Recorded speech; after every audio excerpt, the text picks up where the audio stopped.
নমস্কার বন্ধুরা, আমি কাবেরী আমাদের ঘোরাঘুরিতে চলে এসেছি আরও একটি পুরী ভ্রমণের নতুন ভিডিও নিয়ে। আজকে আমাদের গন্তব্য রঘুরাজপুর, সাক্ষীগোপাল মন্দির, পিপলি গ্রাম আর এর মাঝে পড়বে দেবী বটমঙ্গলার মন্দির। সেই মন্দিরটিও আপনাদের দেখাবো। আমরা পুরী থেকে প্রাইভেট গাড়ি বুক করে এই জায়গাগুলি ঘুরে দেখলাম। আপনারা চাইলে বাইক, ছোট বা বড় যে কোনো গাড়ি আপনাদের দরকার মতো বুক করে নিতে পারেন। তবে অবশ্যই ক্লিয়ারলি বলে নেবেন এসি না নন এসি এবং কোন কোন জায়গা আপনারা ঘুরে দেখতে চান। আপনারা যে হোটেলে থাকবেন সেই হোটেল থেকে অথবা ছোট ছোট ট্যুর প্যাকেজের গুমটি ঘরগুলি থেকে বলে গাড়ি ভাড়া একটু বেশি বলে, সেক্ষেত্রে রাস্তার পাশে কিছু গাড়ি দাঁড়িয়ে থাকে, কথা বলে সেগুলি বুক করে নিতে পারেন। আমরা চলে এলাম বটমঙ্গলা মন্দিরের সামনে। বটমঙ্গলা মন্দির হলো দেবী মঙ্গলাকে উৎসর্গ করা একটি মন্দির। এই মন্দিরটি পুরী থেকে 7 কিলোমিটার দূরে অবস্থিত। কথিত আছে পুরাকালে যখন তীর্থযাত্রীরা জগন্নাথ মন্দিরে আসতেন তখন আগে এই মন্দিরে পুজো দিয়ে যেতেন। পৌরাণিক কাহিনী অনুসারে বিশ্বাস করা হয় রাজা ইন্দ্রদ্যুম্ন শ্রী জগন্নাথ মন্দিরকে পবিত্র বলে ঘোষণা করার উদ্দেশ্যে স্বর্গে ভগবান ব্রহ্মার নিকট গিয়েছিলেন এবং আনুষ্ঠানিক রীতিনীতি পালনের জন্য তাকে পৃথিবীতে নেমে আসার আমন্ত্রণ জানিয়েছিলেন। রাজা ইন্দ্রদ্যুম্ন ও ভগবান ব্রহ্মা যখন পৃথিবীতে অবতরণ করেন তখন তারা পুরীর পথ হারিয়ে ফেলেন, আর সেই সময় মা বটমঙ্গলা তাদের রাস্তা দেখিয়ে গন্তব্যের দিকে নিয়ে গিয়েছিলেন।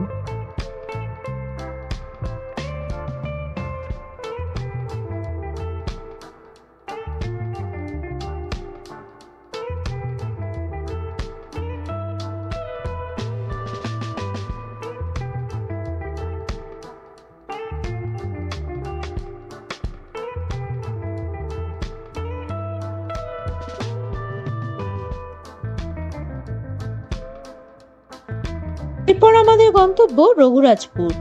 পুরী জেলার একটি ছোট্ট গ্রাম রঘুরাজপুর ভারতের সাংস্কৃতিক মানচিত্রে এক অনন্য স্থান দখল করে আছে। এই পটচিত্রের ইতিহাস বহু প্রাচীন।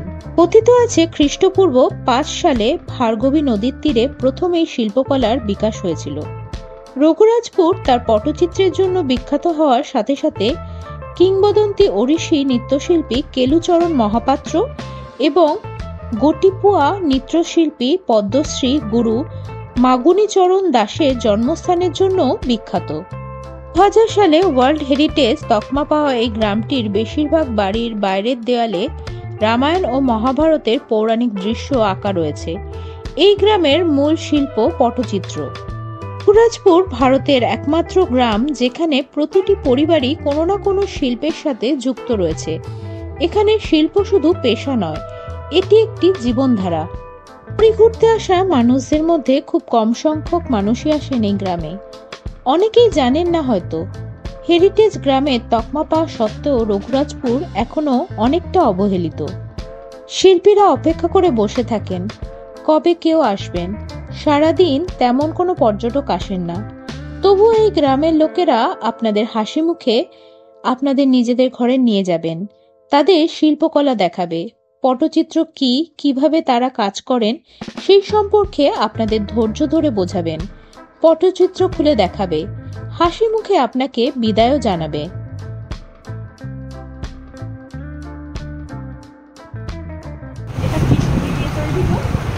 ये एल्यूमिनियम का है, एल्यूमिनियम का जो पॉट है ना इसी के ऊपर पेंटिंग हुआ है। যেগুলো অ্যালুমিনিয়ামের পটগুলো পাও না দেখতে, সেগুলোর উপরে हाँ मेन है जो मंदिर में पूजा होता है ना जगन्नाथ काट का, उनको ना 14 दिन के लिए बुखार होता है। स्नान पूर्णिमा होता है, स्नान पूर्णिमा में ना उनको जो बुखार 14 दिन के लिए होता है, इसी टाइम में जगन्नाथ को दर्शन नहीं होता है।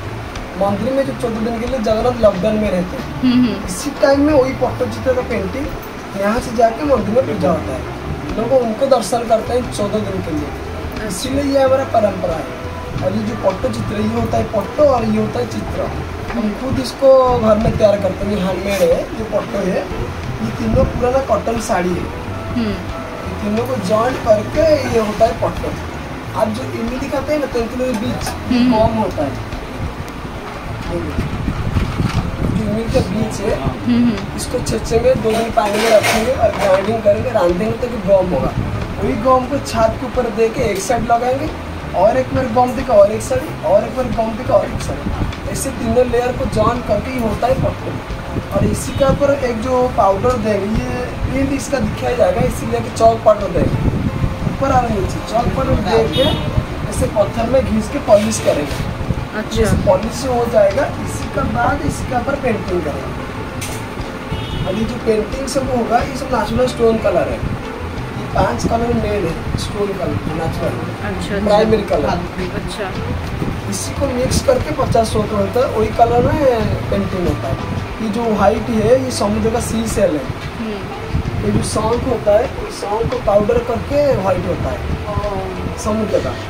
पाउडर दिए। और ये जो ब्लैक है जो घर पे हमारे लैम्प जलता है उन्हीं का ड्रस्ट होता है ब्लैक, काजल होता है।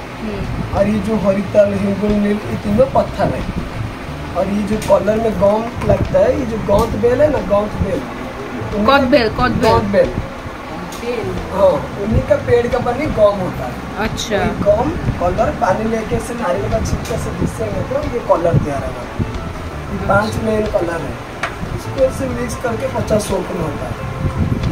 जैसे व्हाइट से थोड़ा रेड देंगे पिंक होगा, येलो से ब्लू देंगे तो ग्रीन होगा, व्हाइट से ब्लैक देंगे तो ग्रे होगा। इसे मिक्स करके कलर तैयार होता है। ये तो मेन प्राइमरी कलर 5 है। ओके। और ये ब्रश भी हम खुद तैयार करते हैं घर में। ये जो चूहा काटपीरियड स्कोरल उनका बाल से ब्रश होता है।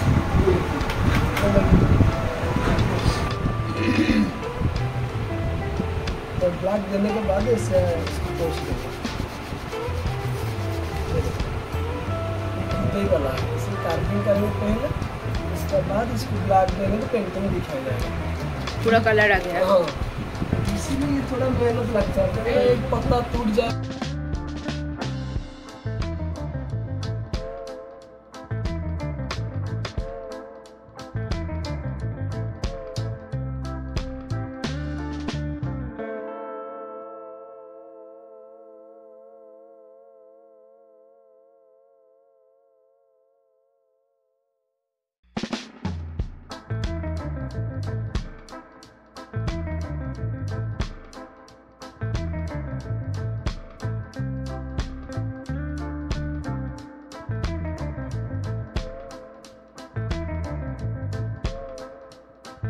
जा रहे हैं, उनका वाइपर सिस्टम बंदा बना करके छोड़ रहे हैं।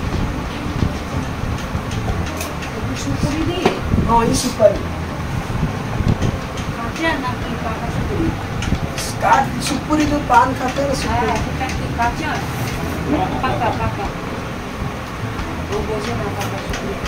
और ये ब्लैक एंड व्हाइट है, जो सांख और काजल दोनों कलर में हुआ है। बहुत खूबसूरत है। ये रासलीला है। रासलीला पिताजी का काम है। ये मैडम 100 दिन जो भी स्टार्ट करेगा वही खत्म करेगा। ओ पिताजी स्टार्ट करेंगे तो पिताजी खत्म करेंगे। जितना भी दिन लाएगा ऐसे भी इसलिए, क्योंकि ना दोनों हाथ हो जाएगा तो उसका काम खराब हो जाएगा। एक ही आदमी शुरू करेगा वही खत्म करेगा। পুরী ঘুরতে এলে আপনাদের কাছে অনুরোধ, বন্ধুরা অবশ্যই ঘুরে যাবেন রঘুরাজপুর থেকে। খুব সহজ এখানে আসা। এখানকার শিল্পীদের থেকে জিনিস কিনে এবং বেশি সংখ্যক পর্যটক এখানে না গেলে হয়তো ধীরে ধীরে এই শিল্প নেক্সট প্রজন্মে বিলুপ্ত হয়ে যাবে। এবার আমরা চলে এলাম সাক্ষী গোপাল মন্দিরের সামনে। এই সাক্ষী গোপাল মন্দিরকে ঘিরে দারুণ একটি গল্প রয়েছে। পুরী থেকে প্রায় 17 কিলোমিটার দূরে অবস্থিত এই মন্দিরটি। কথিত আছে গ্রামের এক ব্রাহ্মণ সন্তান একদা গ্রামের প্রধানের কন্যার প্রেমে পড়ে, কিন্তু সেই ব্রাহ্মণ সন্তান দরিদ্র হওয়ায় গ্রামের প্রধান তার কন্যার সাথে তার বিবাহের সম্মতি দেন না। এর কিছু সময় পর গ্রামবাসীদের অনেকে মিলে বৃন্দাবনে তীর্থ করতে গিয়েছিলেন। সেই দলে গ্রাম প্রধান যেমন ছিলেন দরিদ্র সেই যুবকও। তীর্থযাত্রা সেরে ফেরার পথে গ্রাম প্রধান এক ছোঁয়াচে রোগের শিকার হন। সেই সময় গ্রামবাসীরা তাকে ছেড়ে চলে গেলেও সেই যুবক তাকে সেবা শুশ্রূষা করে সারিয়ে তোলেন এবং তার কৃতজ্ঞতাবশত সেই যুবকের সাথে তার কন্যার বিবাহ দিতে তিনি রাজি হন। এদিকে গ্রামে সুস্থ হয়ে ফিরে আসতেই গ্রাম প্রধানের সিদ্ধান্ত বদলে যায়। যুবকটি তাকে তার প্রতিশ্রুতির কথা মনে করালে তিনি তা অস্বীকার করেন, কিন্তু যুবক যদি কোনো সাক্ষী নিয়ে আসতে পারে কেবলমাত্র তবেই তিনি যুবকের দাবি মেনে নেবেন বলে জানান। যুবকটি তার ভালোবাসার জন্য ভগবান শ্রীকৃষ্ণের কাছে প্রার্থনা করতে সোজা হাজির হলেন বৃন্দাবনে। ভগবান শ্রীকৃষ্ণ প্রেমের অবতার, সুতরাং তার ভক্তের ভালোবাসা বাঁচানোর জন্য তাকে সাক্ষী হিসাবে যেতেই হবে। শ্রীকৃষ্ণ পড়লেন দ্বিধায়। ভগবান হয়ে মানুষের কাছে সাক্ষী দিতে যাবেন? এদিকে যুবকের আকুল প্রার্থনা তার হৃদয় ছুঁয়ে ফেলেছে। ফলত তিনি যুবককে শর্ত দিলেন, তিনি যুবকের পিছনে হাঁটতে হাঁটতে যাবেন ঠিকই, কিন্তু যদি যুবক পিছন ফিরে দেখে তবে তিনি সেখান থেকে ফিরে চলে আসবেন। শুধু পায়ের নুপুরের শব্দ শুনে যুবককে বুঝে নিতে হবে তিনি আসছেন কিনা। এভাবে প্রায় গ্রামের কাছাকাছি চলে আসার পর এক নদীর চরে বালি থাকার জন্য যুবক আর পায়ের শব্দ শুনতে না পেয়ে পেছনে তাকিয়ে ফেলেন, আর শ্রীকৃষ্ণ তার শর্ত মতো তৎক্ষণাৎ প্রস্তর রূপ ধারণ করেন সেই স্থানেই। যুবকের তখন যারপরনাই বিধ্বস্ত অবস্থা। তবুও সে কোনো মতে গ্রামে পৌঁছে তার গ্রামবাসীদের জানায় যে স্বয়ং গোপাল তার সাক্ষী স্বরূপ হয়ে এসেছেন। গ্রামবাসীরা তার সাথে আসে এবং গোপালের এমন জীবন্ত প্রতিমূর্তি দেখে হতবাক হয়ে যান এবং গ্রাম প্রধান শেষমেশ সেই যুবকের সাথে তার কন্যার বিয়ে দিতে রাজি হন। সমগ্র মন্দিরটি স্থাপন করা হয় 1100 শতকে। কবি জয়দেবের গীত গোবিন্দের অনুপ্রেরণায় পরে এখানে শ্রীকৃষ্ণের পাশাপাশি রাধার মূর্তিও স্থাপনা করা হয়েছিল। এই যে ঠাকুরকে এখানে দর্শন করতে আসছে, এই গোপাল বৃন্দাবন থেকে ছোট বিপ্র বড় বিপ্র সঙ্গে হেঁটে চলে এসেছিল সাক্ষী দিতে। দুই বিপ্র তীর্থ করে গিয়েছিল এই বৃন্দাবনে। বৃদ্ধ ব্রাহ্মণের শরীর খারাপ হইল, তো যুবক উনার সেবা করো। উনার সেবায় সন্তুষ্ট হয়ে বললো আমি তোমাকে কন্যাদান দেবে। ওকে বিশ্বাস আসলে না, তো গোপালকে সাক্ষী মানিল। জল তুলসী নিয়ে সত্য করলে প্রভুর সামনে বৃন্দাবনে কি গোপালকে সাক্ষী মানেছে তোমাকে কন্যাদান দেবে। তারপরে গ্রামে চলে আসলে তো ওনার ঘরে কেউ রাজি হলেন না বৃদ্ধ ব্রাহ্মণের। এখন দুই ব্রাহ্মণের ঝাগড়া, তখন তো কোর্ট কচের ছিল না। রাজার কাছে যায় বকদমা করলো। রাজা বলে কেউ সাক্ষী আছে পেশ করো। আমার সাক্ষী বৃন্দাবন তো সঙ্গে গোপাল আছে, তা তুমি যদি গোপালকে নিয়ে আসো আমি তোমার কেস বিচার করবো। তো এই ব্রাহ্মণ বৃন্দাবন থেকে গোপালকে নিয়ে এসেছিল 2 সপ্তাহে। প্রভু বললে আমি তোমার সঙ্গে যাবে, কিন্তু আমার পায়ে নুপুর শব্দ বংশী শব্দ শুনে যাবে, আমাকে অন্ন পুজো দেবে না। এই 2 সপ্তাহ করে হেঁটেই আসলে তো জগন্নাথ দেবের কলিযুগের ঠাকুর, ইয়ে দ্বাপরের কৃষ্ণ অবতার, আলাদা ধাম করিবার জন্য ইচ্ছা হইলো। নুপুরের শব্দ বন্ধ করে দিলে এখানে আওয়াজ আসলে না, তো ব্রাহ্মণ এখানে গোপালকে পিছু দর্শন নিয়ে গেল। ভগবান এখানে দাঁড়িয়ে গেল। পরে পুরী রাজা এখানে মন্দির স্থাপনা করলো, গোপালকে পূজাচরণ করলো, ও ব্রাহ্মণ কন্যাকে ওকে বিয়ে দিল আর উনাকে সেবাসী নিযুক্ত করলে। আমরা সব উনার বংশ। তারপরে চৈতন্যদেব যে সময় আসলে উনি বললে রাধা বিনা কৃষ্ণ পূজা অধুরা, রাধারানীর সোনার মূর্তি এখানে স্থাপনা করে রাখো। ওনার কথা অনুসারে রাধারানীর সোনার বিগ্রহ এখানে প্রতিষ্ঠা বাম দিকে এখন দেখবে। ওই জন্য জগন্নাথের দর্শনে যে আসে গোপালকে দর্শন করলে জগন্নাথ দেবের যাত্রা পূর্ণ হয়, সাক্ষী গোপাল হয়, এখানে ঠাকুর পুজো পাইছে, ওই জন্য আসে।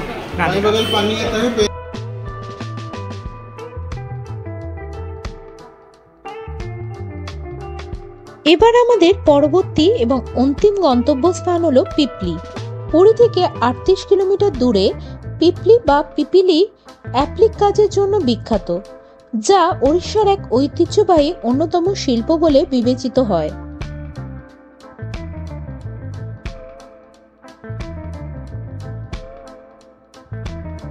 অ্যাপ্লিক হলো একটি বড় কাপড়ের ওপর ছোট ছোট কাপড়ের টুকরোকে বসিয়ে সেটিকে সেলাই করার শিল্প।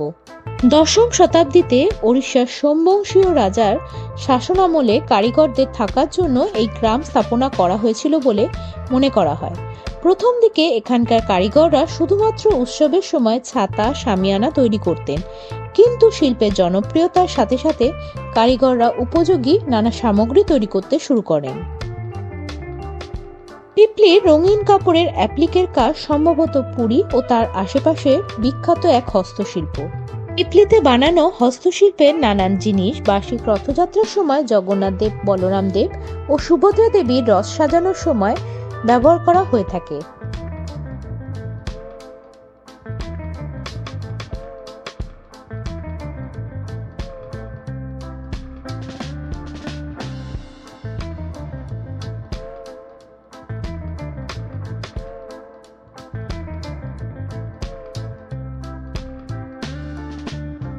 তাহলে বন্ধুরা, ভিডিওটি কেমন লাগলো তা অবশ্যই কমেন্টসে জানাতে ভুলবেন না।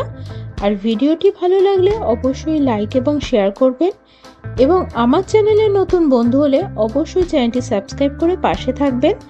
দেখা হচ্ছে পরবর্তী নতুন ভিডিওতে। নমস্কার।